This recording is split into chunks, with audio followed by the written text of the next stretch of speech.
fica rígida com a idade se não houver estímulo em contrário, e as nossas funções corporais dependem muito da mobilidade da nossa coluna torácica. Portanto, é importante preservar a sua função. E agora vamos estimular o sistema linfático. O sistema linfático, infelizmente, é um sistema que se fala pouco na medicina convencional e é o nosso principal sistema de desintoxicação. Para este efeito, só umas respirações conscientes já funcionam. Mas eu quero que todos nos vossos lugares façam só uns pequenos saltos. Aqui. Só 30 segundos. Eu não vou saltar aqui que isto pode ser perigoso. Mas 30 segundos, soltinho. Ok? Relaxa. Relaxa. 30 segundos aí a fazer uns pequenos saltos, a sentir aqui a linfa e o sangue a mover de cima para baixo. Vamos lá. Soltinhos. Mais 15. Bora lá, bora lá.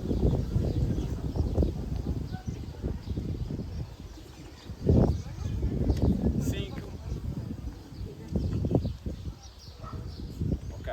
E descansa. E finalmente, vamos dar aqui um momento de uma respiração consciente. Está bem? Vão colocar as mãos aqui no diafragma, parte lateral do tronco.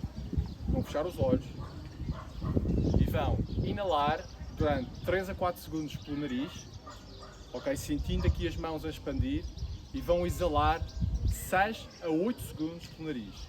E vão fazer isto também 5 vezes. Vamos a isso. Fechem os olhos. Inala 3, 4 e depois exala. Tranquilamente, ouve os passarinhos.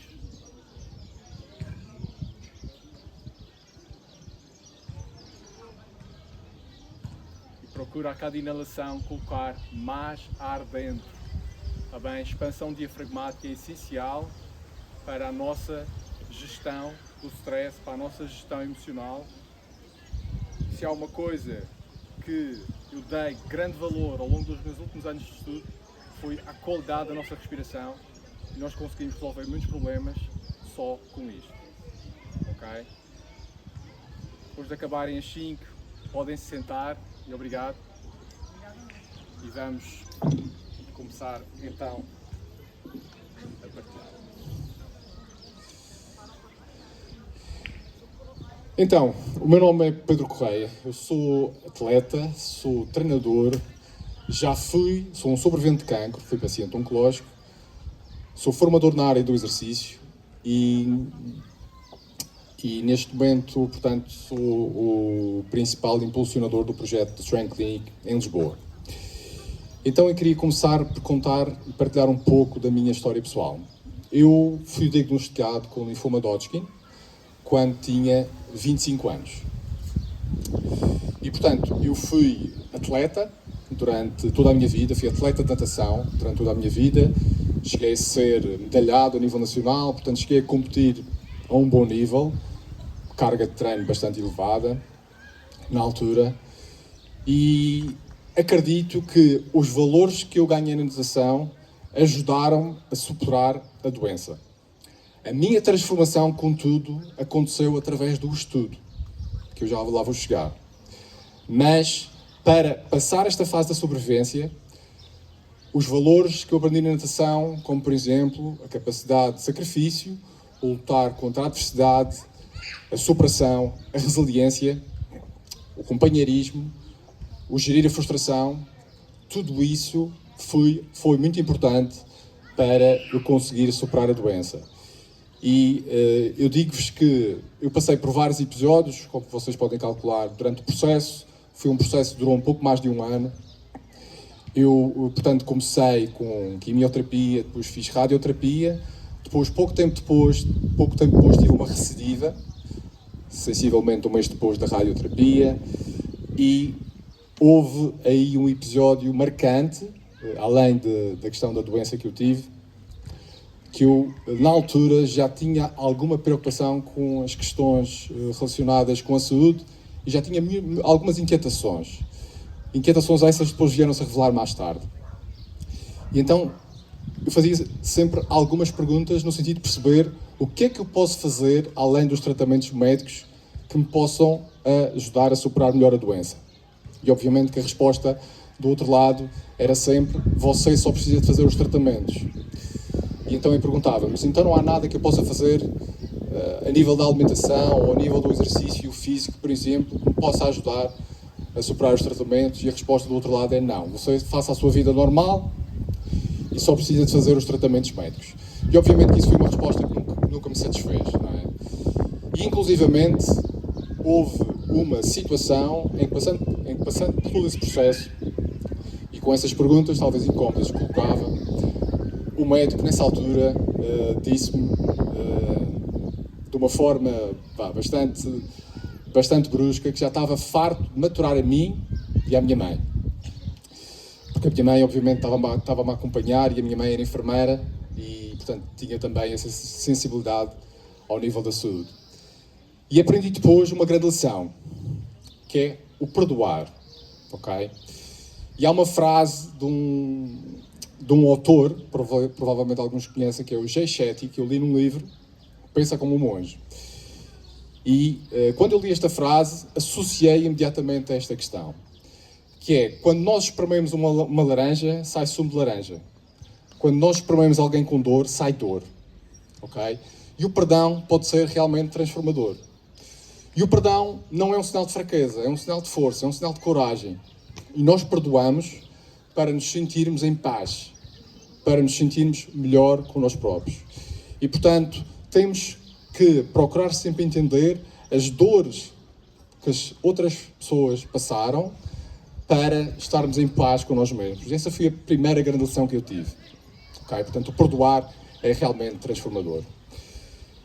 Depois de passar esse processo, voltei para a segunda fase, quimioterapia mais agressiva, culminou todo o processo com um transplante de medula óssea, e vocês estão a ver aqui, hoje, assim, de pé, com saúde, em boa forma física, mas eu digo-vos, eu quando passei 3 semanas num quarto isolado de toda a gente do mundo, eu não estava assim. A fragilidade era grande, emocional, física, mental. E só para vocês terem uma noção, havia situações, dias, em que eu tinha dificuldade em me levantar da cama. E obviamente que, quando nós passamos por este processo, nós temos que parar, não é? Há um provérbio indiano que diz: uma pessoa saudável tem 1000 desejos, uma pessoa doente só tem um desejo. Ok? E eu só tinha um desejo naquela altura. O desejo que eu tinha naquela altura era sobreviver, era passar a doença, e sabia que tinha pessoas ali ao meu lado que não tinham, ou que não tinham tido, essa sorte. E é mesmo assim. E a vida é mesmo assim. Quando nós pensamos na morte, começamos a viver melhor. E então isto foi uma transformação pela dor, não é? Depois disso, depois de passar do processo, não imediatamente depois, porque preocupei-me obviamente com a parte da sobrevivência no início, eu comecei a estudar, não é? Comecei a refletir seriamente sobre o processo para tentar entender melhor as causas que contribuíram para isso. E fui encontrando muitas coisas interessantes, efetivamente, e que infelizmente que não eram disseminadas. Portanto, não eram transmitidas e não era do conhecimento médico, infelizmente. E então eu fui e aprofundei estudo nas áreas do movimento, nas áreas da anatomia funcional, da mecânica, da nutrição, da gestão emocional, da gestão do stress, da recuperação, do sono, e fui entendendo que, de facto, os comportamentos que nós temos ao nível do nosso estilo de vida e do ambiente que nos rodeia são fundamentais. Eu vou repetir, são fundamentais. É a parte mais importante. Quem é que aqui sabe, por exemplo, que mais de 90 a 95% dos cancros acontecem por fatores ambientais e por fatores relacionados com o estilo de vida? Quem sabe, ponha a mão no ar. Ok, são poucas as pessoas que sabem isto. E é para vocês perceberem o poder da prevenção. Ok? E já se sabe disto desde 2008. Isto foi o primeiro trabalho publicado sobre o assunto. E a evidência tem sido cada vez mais robusta. Desde 2008 que sabemos disto. Portanto, não é a genética, É a epigenética que importa. E tudo aquilo que nós fazemos no dia a dia vai ter influência sobre a nossa genética. Tudo. Sejam as nossas emoções, sejam os alimentos que nós comemos, sejam os estímulos de exercício que nós temos, seja a quantidade de sono que nós dormimos, seja a forma como nós recuperamos, tudo vai ter influência sobre a nossa genética. A genética é dinâmica. Os nossos genes são dinâmicos. E os nossos genes vão responder às agressões e aos estímulos do nosso ambiente. E então, uma pessoa que é diagnosticada com cancro, acontece também outra questão, que é, há uma cultura de medo, em que as pessoas são obrigadas a fazer determinados tipos de tratamentos, porque senão você vai morrer, ou quanto mais tempo passar, pior vai ser a sua condição. E eu não digo que isso não seja verdade, mas antes de tomarmos uma decisão importante, nós temos que reunir algum tipo de conhecimento para tomar uma decisão eficaz. Okay? E uma decisão eficaz não pode ser só focada num resultado, tem que ser focada num processo. E nós temos tempo. Nós temos tempo. Nós temos tempo para tomar decisões. E, partindo do princípio que as nossas células levam cerca de 1 ano, 2 anos a regenerar totalmente, isto significa que se nós dermos ao nosso corpo as ações certas, os estímulos certos, os resultados vão aparecer. Mas é preciso consistência. É preciso compromisso total. Ações massivas, resultados massivos. Não tenham dúvidas. Compromisso total. Nós não podemos tratar disto como se fosse uma constipação, como se fosse uma gripe e continuar com a vida normal. Não. Não. Esta é a nossa oportunidade. A nossa oportunidade, a cura, há 3 fases. Eu passei por essas 3 fases. Há a fase da prevenção, há a fase da recuperação e há a fase da cura. A cura depende de nós. Uma das palavras que eu ouvi quando acabei o meu 2º ciclo de radioterapia foi: Pedro, você não se preocupe, você está curado. E na altura não sei. Não sei se foi intuição, mas eu não senti que estava curado. E efetivamente depois, um mês depois, a doença reapareceu. Eu não senti, de facto. E percebi, outra grande lição, a cura acontece com o nosso estilo de vida, com os nossos comportamentos. Não tenham dúvidas nenhuma sobre isso. Os tratamentos médicos são uma oportunidade. Mas agora, quando nós falamos de saúde, nós temos que entender a saúde em vários domínios. Saúde física, saúde mental, saúde emocional, saúde espiritual. E a saúde não é apenas a ausência de doença. Saúde é energia. Para mim, saúde é energia. Energia vital. E nós temos que cultivar essa energia vital. É isso que nos vai levar à nossa melhor performance. E quando falamos de performance, não é performance desportiva. É a nossa performance no dia-a-dia. É a nossa performance na relação com as outras pessoas. Na relação connosco próprios. No trabalho. Na nossa vida, de uma forma geral. Porque sem saúde, não conseguimos fazer nada. É aquela questão. Sem saúde, só temos um desejo. Que é conquistar a saúde. E então, o que é a saúde física? Saúde física estamos a referir aos nossos padrões de exercício e às adaptações que nós temos com os padrões de exercício. O que é importante manter? Portanto, temos que manter a massa muscular, temos que manter a força muscular, temos que manter a densidade mineral óssea, temos que melhorar a qualidade da nossa respiração, temos que melhorar a nossa função aeróbia, temos que melhorar a nossa função anaeróbia, temos que melhorar a nossa capacidade de gestão das dores crónicas, temos que manter a nossa função sexual. Tudo isto vai ser importante para mantermos boa saúde física. E não tenham dúvidas de uma coisa. Outra coisa que aprendi. A saúde física é a componente mais importante de todos os domínios da saúde. É a que permite que nós façamos maior quantidade de trabalho. Mas obviamente que todas as outras vão funcionar de forma sinérgica. A saúde mental, por exemplo, estamos a referir a quê? À nossa capacidade de concentração, função executiva, a velocidade de processamento de informação, a nossa memória, a nossa criatividade, a nossa capacidade de visualização. Porque Da mesma forma que nós precisamos da função corporal para interagir com o ambiente, se nós não mantivermos boa função cognitiva, também nós não vamos conseguir ser eficientes no nosso dia-a-dia. Então temos que cuidar muito bem também da nossa saúde mental. Saúde emocional, autoconfiança, autocontrole, habilidades sociais, as relações com as outras pessoas, suporte social, são ingredientes essenciais para nós mantermos uma saúde emocional. Alguém nos ensinou a gerir as emoções, alguém nos ensinou a lidar com as emoções, alguém aqui recebeu alguma literacia emocional na escola, na universidade, quem estudou na universidade, psicologia provavelmente, ou outra área médica sobre o assunto, talvez, mas talvez não, ok? É preciso ir à procura, não é? Porque as emoções fazem parte do nosso dia-a-dia. E se nós não formos capazes de gerir as emoções, de sentir as emoções e não saber o que é que essas emoções significam, estamos tramados. Estamos tramados. E finalmente, a componente da saúde espiritual. Quando falamos da saúde espiritual, estamos a falar dos nossos valores, dos princípios inegociáveis na nossa vida, que é um exercício que todas as pessoas devem fazer, um exercício de reflexão. As pessoas têm que parar todos os dias, 10, 15, 20, 30 minutos, e ver aquilo que é importante para elas. E para esse efeito é preciso silêncio. Hoje cada vez é mais difícil ter silêncio. As notificações não param, não é? Se nós não tivermos as notificações desligadas, fica a dica.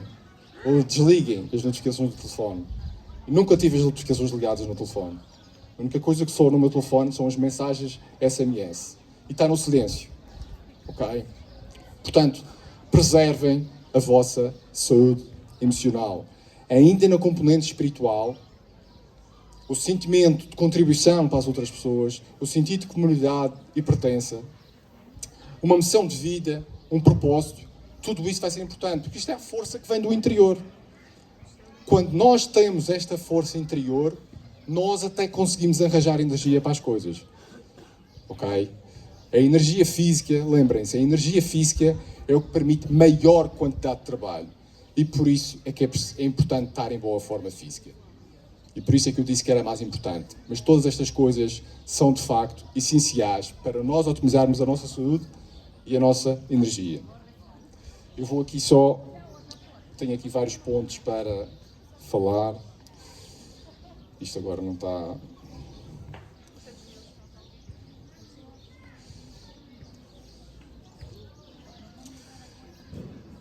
Poder do exercício físico. Vamos falar sobre o exercício físico. Primeiro, o movimento é uma condição essencial à vida humana. Já se sabe disto desde a Grécia Antiga.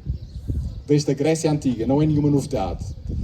A novidade acontece ao nível dos métodos que vão evoluindo, em função da investigação científica que vai sendo feita, como é óbvio. E então aqui entra uma frase atribuída ao Sócrates, há algumas questões se é atribuída ou não, mas é uma frase que nós temos, que eu tenho na memória e que fez parte também do meu processo de crescimento, que é: nenhum homem tem o direito de ser um amador nas questões relacionadas com o treino físico. É uma vergonha para um homem envelhecer sem nunca conhecer a beleza e a força da qual o seu corpo é capaz. Isto o que é que significa? Significa que as pessoas têm que procurar saber mais sobre o corpo, consciência sobre o corpo. Não é o número de repetições, não é o número de séries que importa, não é a quantidade de peso que eu levanto. Não. É como é que eu faço? Que estruturas do meu corpo é que eu vou utilizar para conseguir esse resultado? E então, quando vocês ganharem este mindset e quando perceberem para que o meu corpo serve, para perceberem efetivamente o resultado de ter competência ao nível funcional para realizar determinadas tarefas, mudaram o chip. Ok? E não é esta cultura de fitness que se vende, em que as pessoas estão entretidas a fazer determinados movimentos, muitos mal feitos, sem consciência corporal nenhuma, e temos de ter em conta que esses estímulos, também mal aplicados, não são inócuos, podem causar lesão. E então não podemos esquecer uma frase, que eu não sei se o Dr. Pinto Coelho falou ontem, mas também atribuída a Hipócrates, first do no harm. Ele falou, primum non nocere. Primeiro, não fazer mal, não causar dano.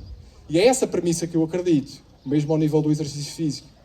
Porque um estímulo mal aplicado ao nível do exercício, a uma pessoa descondicionada, também pode ser danoso. Então temos que ser mais responsáveis neste sentido. Em 2012, já sabemos que a falta de exercício físico causa 35 doenças crónicas.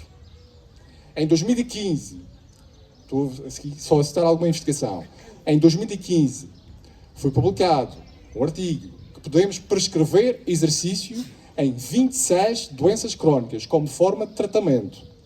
Doenças metabólicas, doenças neurológicas, doenças psiquiátricas, doenças musculoesqueléticas, doenças pulmonares, cancro. Desde 2015. Investigação científica. Se as pessoas precisarem dos artigos, eu posso dar. E, de facto, incluir o hábito de exercício físico, nós sabemos que passar de 0 minutos para 90 minutos por semana já reduz o risco de mortalidade de todas as causas em 14%. Estamos a falar de cerca de 15 minutos por dia. De 0 para 90 por semana. E se acrescentarmos mais 15 minutos por dia, esse valor aumenta mais 4%. Não há nenhum medicamento que faça isto. Não há nenhum medicamento que faça isto. E segundo as guidelines que recomendam as pessoas fazerem 150 minutos de atividade física moderada por semana, 75 minutos de atividade vigorosa por semana, existe investigação já a sugerir que 4 vezes mais não oferece dano. E a maior parte das pessoas, não sei se vocês sabem desta questão, mais de 70% das pessoas em Portugal, infelizmente aqui estamos na cauda da Europa, não faz qualquer tipo de exercício físico. Está bem? Portanto, por isso é importante começar pelos hábitos de exercício físico em primeiro lugar. Eu acredito que o conhecimento é libertador. Okay? Eu acredito que o conhecimento é libertador. E se vocês souberem estas questões, acredito que possam ser estimulados a incluir o exercício. E foi algo também que estimulou, porque depois eu tenho 3 grandes áreas que me apaixonam todos os dias para saber mais. É a saúde, é a performance e a longevidade. E é isso que me tem também ajudado na minha vida pessoal, ajudou na minha transformação e que eu acredito ser importante partilhar com as outras pessoas. Então a questão que surge aqui é: qual é a melhor forma de exercício físico para os doentes oncológicos? Há uma questão mais inteligente do que esta, que é: quais são as necessidades dos doentes oncológicos? O que é que eles precisam? Como é que eles estão naquela altura em que estão doentes? Existem várias fragilidades, como nós sabemos, que não acontecem apenas do ponto de vista físico. Mas a componente física é extraordinariamente importante. E, portanto, os doentes oncológicos precisam de manter ou ganhar massa muscular, precisam de aumentar a força muscular, precisam de manter a sua densidade mineral óssea, especialmente as mulheres com câncer da mama, que são sujeitas a tratamentos que diminuem, neste caso, a sua qualidade óssea. Precisam de ter acompanhamento, suporte social, o apoio social é fundamental, como é óbvio. Precisam de melhorar o seu bem-estar, precisam de melhorar a sua qualidade de vida. Precisam de se munir de ferramentas que os ajudem a ultrapassar aquelas doenças. Cerca de 1 em cada 5 pessoas com cancro morre por caquexia. Caquexia é uma condição de fragilidade generalizada em que as pessoas estão tão incapazes que morrem por conta dos tratamentos. Eu acredito que houve uma coisa que me ajudou, porque o facto de ter sido atleta, naquele momento em que eu fui sujeito aos tratamentos, estava em boa forma física. Então eu tinha uma reserva que me ajudava, uma reserva biológica que me ajudava. E é aqui que as pessoas precisam de perceber a importância de incluir o exercício físico de precisão para um determinado efeito. Porque existem diferentes formas de exercício físico. As diferentes formas de exercício físico vão gerar adaptações diferentes. Atividade física é uma coisa, exercício físico é outra coisa, desporto é uma coisa e treino físico é outra coisa. Todas envolvem dispêndio energético. E há, infelizmente, pouca clarificação em relação a estes conceitos. E quando nós entendemos os conceitos e entendemos os fundamentos das coisas, nós conseguimos ganhar maior clareza e fazer melhor as coisas. A atividade física é importante. Todos nós temos que ser ativos fisicamente, todos os dias. Mas treino físico é outra coisa. Exercício físico é uma prática estruturada. Pode ser uma aula de yoga, pode ser uma aula de pilates, pode ser uma aula de ténis. Normalmente há uma supervisão, há uma organização. Não necessariamente uma programação. Ok? Uma programação de treino. O desporto, reparem, eu sei que nós estamos na Feira do Desporto e da Saúde, mas o desporto não é a melhor forma para obter saúde. Ok? Quantos desportistas vocês conhecem que acabam lesionados? Porquê? Porque estão sujeitos a cargas de treino elevadas. O foco do desporto é obter um determinado resultado. É performance desportiva. Não é longevidade. Não é longevidade. Ok? Basta olhar para os desportistas e ver que muitos acabam a carreira aos 30 anos, aos 35 anos, por lesão. E atenção que há desportistas que inclusivamente ficam lesionados para o resto da vida e ficam incapacitados para o resto da vida. E não vamos falar da questão emocional, vamos cingir aqui à questão física. E, portanto, quando as pessoas utilizam o desporto para ganhar saúde, têm que perceber que o desporto é uma prática específica, e depois há diferentes modalidades esportivas, algumas com maiores riscos do que outras, como é óbvio, mas não é a forma ideal para ganhar saúde e para ganhar mais longevidade. Porque se eu quiser fazer isso, eu tenho que fazer um programa de treino físico que responda às minhas necessidades e às minhas limitações. E hoje em dia, reparem numa coisa, aquilo que menos temos são pessoas saudáveis. Nós trabalhamos na The Strengthening desde 2016, eu já trabalhava antes com várias pessoas, e hoje em dia é muito raro encontrar uma pessoa que não esteja a tomar qualquer tipo de medicamento ou que não tenha qualquer problema musculoesquelético associado ou mesmo alguma doença metabólica associada. E então é preciso elevar os padrões também nesta área do exercício, porque eu, se quiser ir de encontro às necessidades que as pessoas têm, eu preciso de saber como aplicar o melhor estímulo de treino para essas pessoas. Então, a programação de treino, o exercício físico de precisão, é aquilo que vai gerar o melhor resultado. Porque, reparem, o maratonista, eu correr maratonas ou fazer corridas, vai causar um desgaste ao longo do tempo. Não é? Portanto, interessa em primeiro lugar saber se o meu corpo tem a competência de movimento e a competência e a robustez física necessária para tolerar determinadas cargas. Porque se não tiver, eu posso estar a fazer mais mal do que bem. E eu não vou dar, vou dar este exemplo. Se eu quiser tornar uma pessoa mais forte, se eu quiser tornar uma pessoa, ou dotar a pessoa de maior massa muscular ou massa magra, a pessoa não vai precisar de correr. A pessoa vai precisar de levantar pesos. A pessoa vai precisar de fazer treino de força. Ok? E não estou a dizer que a corrida não se deve fazer. O que eu estou a dizer é para nós usarmos o cérebro. Para sermos inteligentes na aplicação dos estímulos de exercício. Porque aquilo que eu mais vejo são pessoas a correr com má forma física. E não vamos falar sequer da componente técnica da corrida. Porque este é o exemplo mais comum. Eu trago este exemplo muitas vezes. E eu também, eu não referi, mas sou atleta master de atletismo neste momento, de velocidade, ok? E obviamente sei quais são os riscos associados, mas eu gosto, dá-me prazer. E as pessoas devem encontrar uma atividade que dê prazer, ok? Mas com a salvaguarda que as atividades que dão prazer não devem ser nocivas, ou pelo menos nós devemos saber quais são os riscos que estão associados.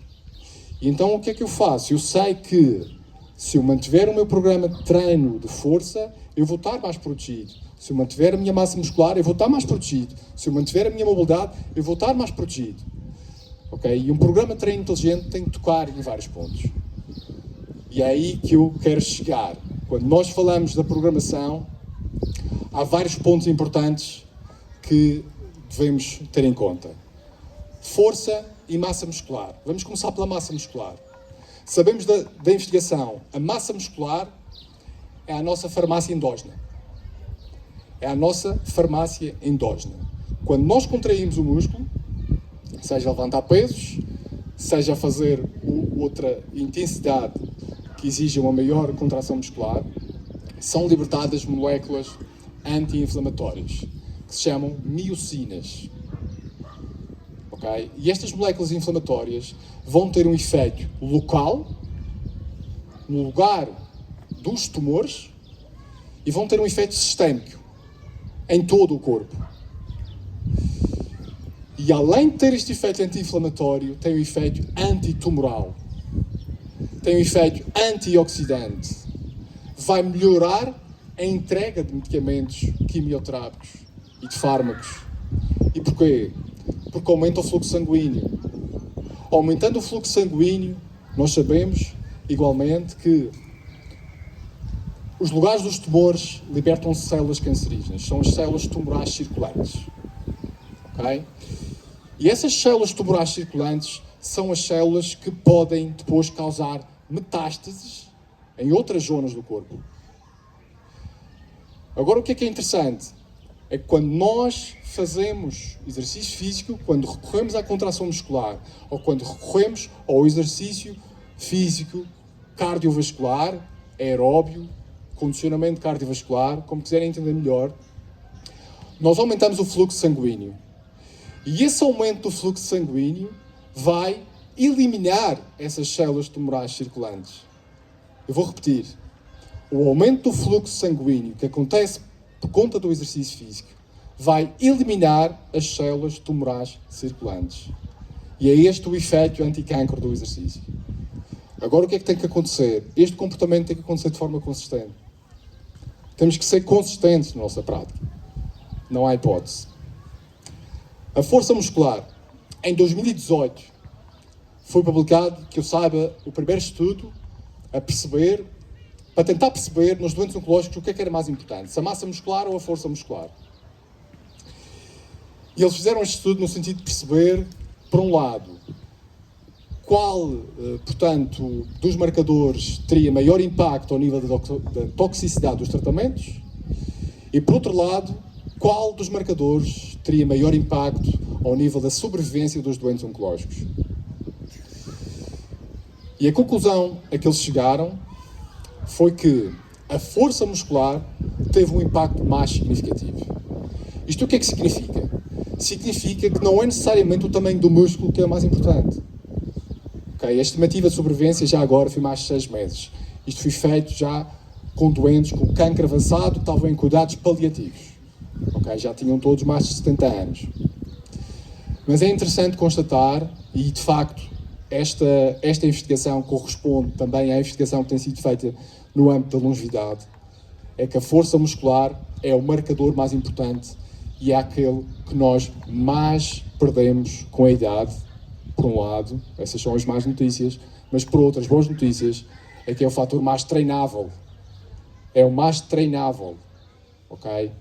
Então, neste sentido, sabemos que fazer pelo menos 2 vezes treino de força por semana, bem feito, ok, na dose certa, aplicando os princípios científicos do treino, porque isto também é importante, já gera resultado. E depois, obviamente, vai haver pessoas em diferentes situações. E pode ser necessário fazer uma programação individualizada para estas pessoas. Mas, pelo menos, fica com isto na memória. 2 vezes por semana, pelo menos, o treino de força para manter a nossa força corporal. E quando olhamos para isto, percebemos que a força vai além dos fatores estéticos. Vai além dos fatores estéticos e é a nossa forma de interação com o ambiente. Se eu perder a minha força muscular, que é algo que acontece com o envelhecimento, eu vou ter mais dificuldade em ser independente. Eu vou ter mais dificuldade em ser autónomo. Eu vou perder a minha liberdade física. E é neste sentido que a força faz sentido. E, finalmente, temos a componente do trabalho aeróbio ou do condicionamento cardiovascular, que também não deve ser negligenciado, e que não acontece só correndo. Não é preciso correr. Há muitas formas de fazer este tipo de trabalho, okay? Para pessoas que possam ter problemas articulares. Podem fazer na bicicleta, podem fazer na elíptica, podem fazer na natação, inclusivamente, mas na natação há uma particularidade, é preciso saber nadar. Nadar envolve aprender técnicas específicas de nado. Okay? Eu sei nadar porque foi o que eu fiz grande parte da minha vida, mas as pessoas têm mais dificuldade em aprender a nadar quando são adultas. Por isso a natação, além de ser, apesar de ser uma boa forma de dispêndio energético, pode não ser a melhor forma para a maior parte das pessoas, apesar de ser aquela que é mais veiculada. Está bem? O nadar envolve aprender técnicas específicas. Nesse sentido, pode funcionar para as pessoas que sabem nadar como um excelente exercício a nível cardiovascular. Também não é para ganhar força. Ninguém espera fazer aulas de hidroginástica ou aulas dentro d'água para ganhar força. Para ganharmos força, para os nossos ossos ficarem mais fortes, é preciso duas variáveis importantes. Impacto. E não é preciso exercícios de grande impacto e a intensidade das contrações musculares. Estas são as duas variáveis importantes. É preciso que seja difícil. Ok? Não é só mexer. É preciso haver dificuldade. Porquê que o treino cardiovascular é importante? Melhoria, saúde vascular, melhoria, saúde mitocondrial.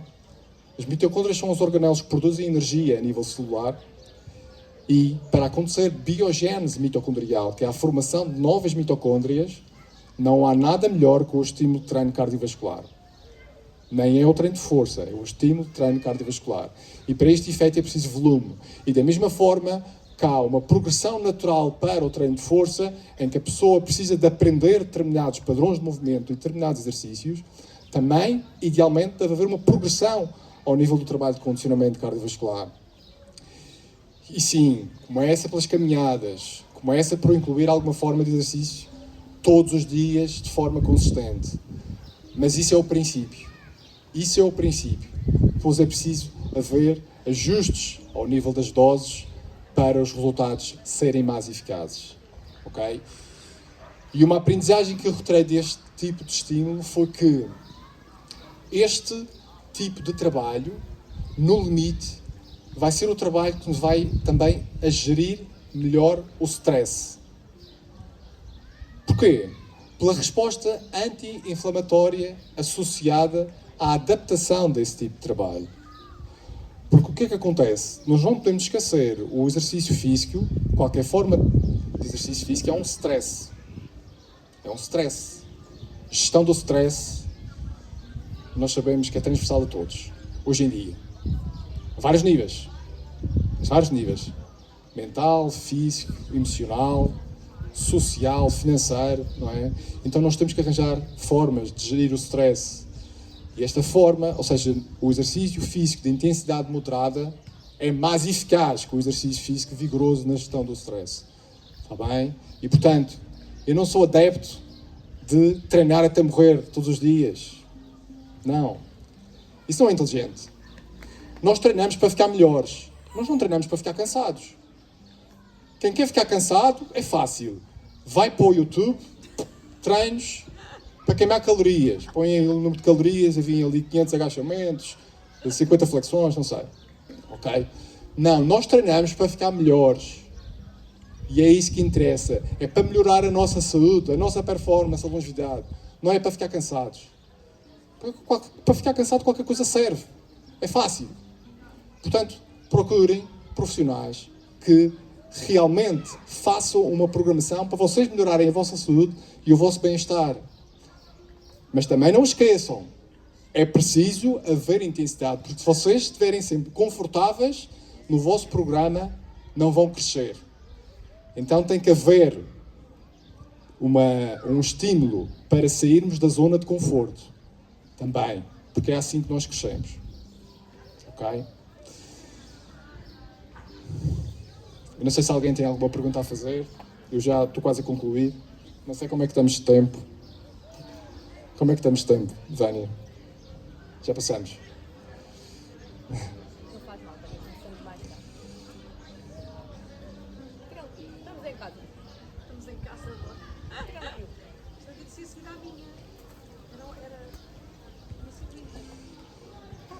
São mais duas mensagens.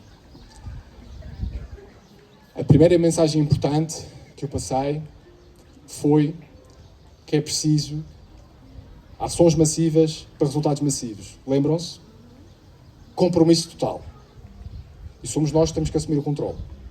Não são as outras pessoas. A segunda mensagem importante que eu quero passar é que a programação de treino faz diferença. E é isso que nós fazemos na The Strength Clinic. Porque, infelizmente, aquilo que acontece é que algumas pessoas já chegam um pouco tarde. Já chegam em condições demasiado debilitantes. Mas eu acredito, honestamente, no poder regenerador que o nosso corpo e que a nossa mente tem. Eu acredito piamente nisto. E com os estímulos certos, fazendo o trabalho de forma consistente, nós conseguimos obter resultados. Ok? Mas aqui é, de facto, importante dizer qual é a dose. Não basta dizer, você precisa de fazer exercício físico.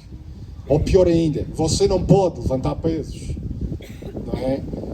Que, infelizmente, ainda chegam algumas pessoas com problemas oncológicos e que ainda ouvem isso dos médicos.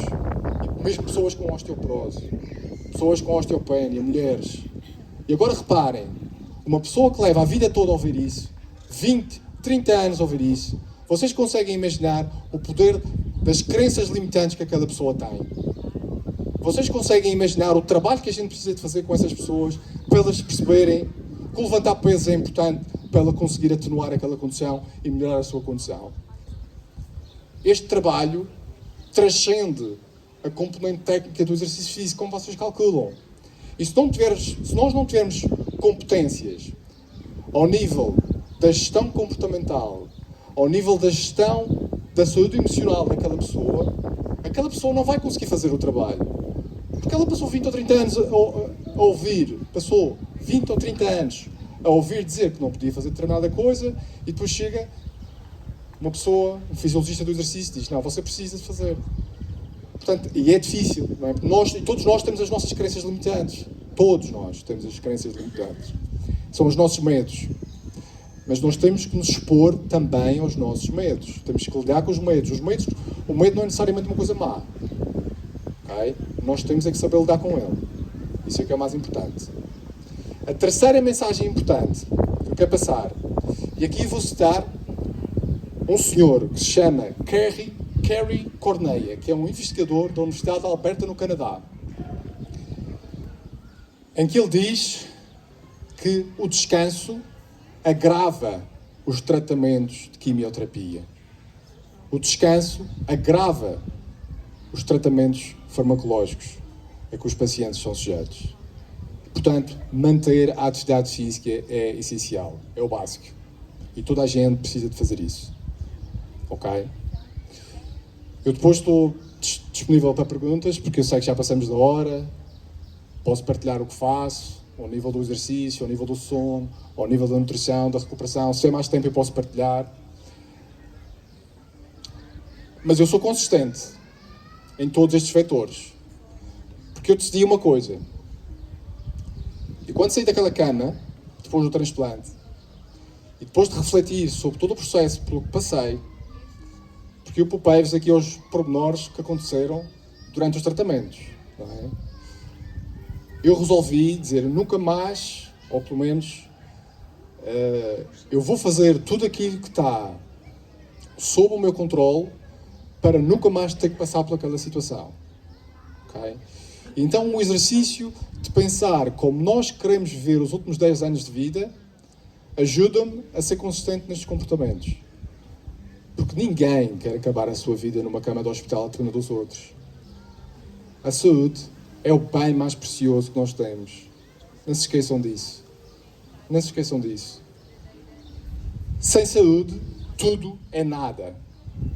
Tudo é nada.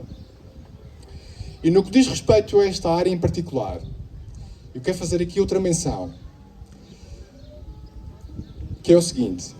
Nós sabemos que existem muitas formas de terapia dúbias nesta área. E as pessoas precisam de fazer também um trabalho por elas mesmas, a tentar ganhar conhecimento sobre as diferentes matérias para poder tomar melhores decisões. Então não se esqueçam disto. Por muitas histórias que nós possamos ouvir, de pessoas que passam por estas situações, nós temos que preservar a nossa capacidade intelectual. Porquê? Porque as pessoas são conquistadas pelo coração. As pessoas são conquistadas pelo coração. As pessoas adoram histórias. Mas eu acredito que as pessoas só ficam livres pelo intelecto. Procurem conhecimento. Procurem as pessoas certas. Estudem. O estudo transformou a minha vida. E assim vocês vão conseguir tomar melhores decisões. Okay? Obrigado a todos e estou disponível para perguntas.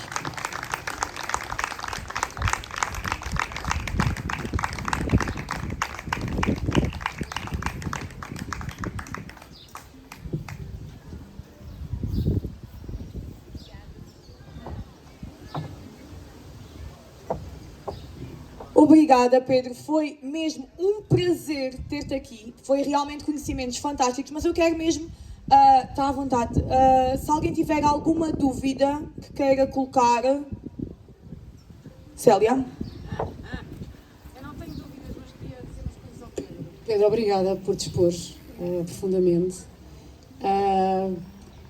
Não vou falar muito porque às 5h30 tenho que estar aí, portanto não é um bocado de burrice queimá-los agora, mas quero sublinhar uma das coisas que tu disseste que achei muito, aliás, tudo foi pertinente e verdadeiro, e muitas delas passam ao lado da maioria das pessoas, e é uma verdade.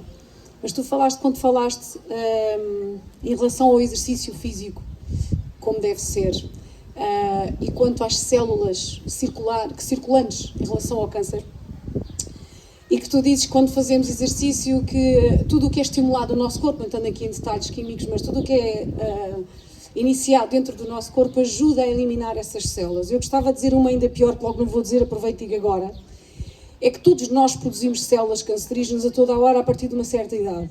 É uma coisa que faz parte da natureza do nosso organismo. O que é que acontece? O nosso organismo tem o poder de as controlar e aniquilar com base no quê? Em tudo o que o Pedro falou, mudança de hábitos de vida, do que comemos, no que respiramos, a toxicidade e, efetivamente, a forma como nos movimentamos, que é muito mais do que o exercício, que o desporto, é o movimento, a energia que o nosso corpo despende e necessita advém do movimento. Portanto, sempre a mexer. Tá bem? Esta coisa do cancro que é um papão, e há doenças muito piores do que o cancro e vários tipos de cancro, atenção, e vivemos em torno do medo, uma coisa que está presente no nosso dia-a-dia. Faz parte da natureza do nosso organismo e da nossa existência. Trabalhem o conhecimento, e é sábio o que tu trouxeste aqui. Também o coração, porque é importante tu amaste e amares a tua natureza para poderes querer esse conhecimento para te manteres vivo. E manter vivo é muito mais do que não estar doente. Pedro, parabéns e obrigada. Ainda bem que gravámos para nós a atuação. Obrigada, Pedro.